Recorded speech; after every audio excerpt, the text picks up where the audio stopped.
देखिए, लोकतंत्र में सबको आज़ादी है अपनी बात रखने का। देखिए, जो समस्याएँ हैं, उन समस्याओं के को पुट अप करने के लिए या उसको उठाने के लिए शायद मैं समझता हूँ कि ये प्रोग्राम किया जा रहा है। संगठन बड़ा है, वो लोग करेंगे। अब दीन बचाओ, देश बचाओ या जो भी आप इसको मौजूद दे, हम नहीं जानते इसके बारे में।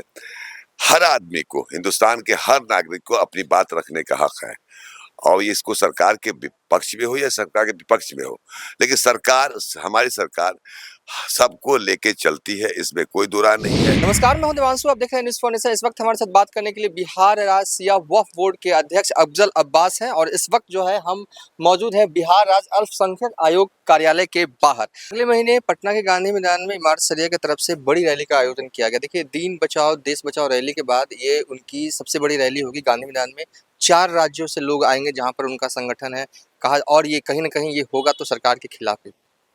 देखिए, लोकतंत्र में सबको आज़ादी है अपनी बात रखने का। और जहाँ तक इमारत शरिया की बात आप कर रहे हैं, तो उन लोग का अपना एक संगठन है। वो पॉलिटिकल संगठन नहीं है, वो पॉलिटिकल पार्टी नहीं, वो एक धार्मिक संगठन है और मुसलमानों के मसाइल को उठाता रहता है। तो मैं समझता हूँ कि उनकी नज़र में जो उनको लगता है कि इस काम को नहीं किया गया, उस मुद्दे को उठाएंगे। मुझे इसकी विस्तृत जानकारी नहीं है कि 29 तारीख को हो रहा है, लेकिन 29 जून की बात कर रहे हैं अपना, 29 जून को। मुझे इसकी जानकारी नहीं है, लेकिन संगठन बड़ा है, वो लोग करेंगे।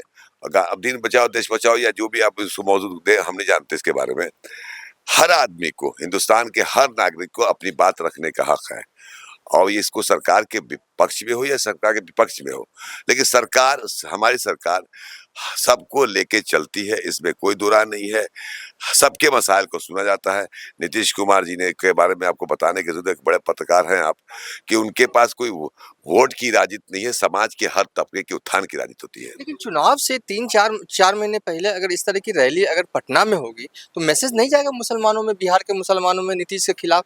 क्योंकि दीन बचाओ देश बचाओ रैली आज भी याद है कि पटना की सड़कें जो हैं वो एक तरह से कहीं ना कहीं मुसलमानों से भर गया था। तो ये इस तरह का दृश्य अगर दिखेगा 29 जून को तो मैसेज तो आप ही के खिलाफ निकलेगा। देखिए, जो समस्याएँ हैं, उन समस्याओं को पुट अप करने के लिए या उसको उठाने के लिए शायद मैं समझता हूँ कि ये प्रोग्राम किया जा रहा है। लेकिन मैं इतना ज़रूर कहूँगा कि बिहार का मुसलमान, मैंने हमेशा कहा, आज भी मैं कह रहा हूँ कि 20 साल के इतिहास में, और शायद जो आप बोल रहे हैं कि अब वक्फ अमेंडमेंट बिल के ही खिलाफ होगा, उसी की बात, जहाँ तक मैं समझ रहा हूँ।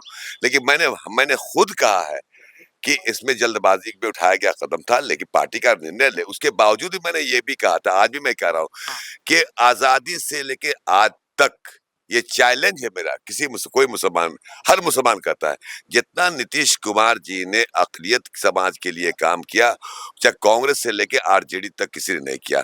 तो मुसलमान इतना भी सोचेगा ज़रूर, एहसान फरामोश मुसलमान नहीं है, नीतीश जी के किए हुए कामों को याद तो ज़रूर करेगा। एक आखिरी सवाल है मेरा, क्या आप मानते हैं कि इमारत सरिया में पिछले दिनों आपकी पार्टी पे आरोप लगा कि आपने 2 हिस्सों में बाँटने की कोशिश की? ये इल्ज़ाम आप पे लगता है कहीं न कहीं करीम साहब वहाँ पे की मौजूदगी की वजह से? देखिए, अब इस पे हम टिप्पणी देना नहीं चाहते, लेकिन जो कुछ बातें अगर आपस में कुछ इख्तलाफात हैं, तो उसको बैठ के सॉल्व करना चाहिए, लेकिन इस मुद्दे पे मुझे बोलना उचित नहीं होगा। चलिए, ये थे अफजल अब्बास। फिलहाल अभी तक के लिए इतना ही। आप देखते रहिए न्यूज़ फाउंडेशन।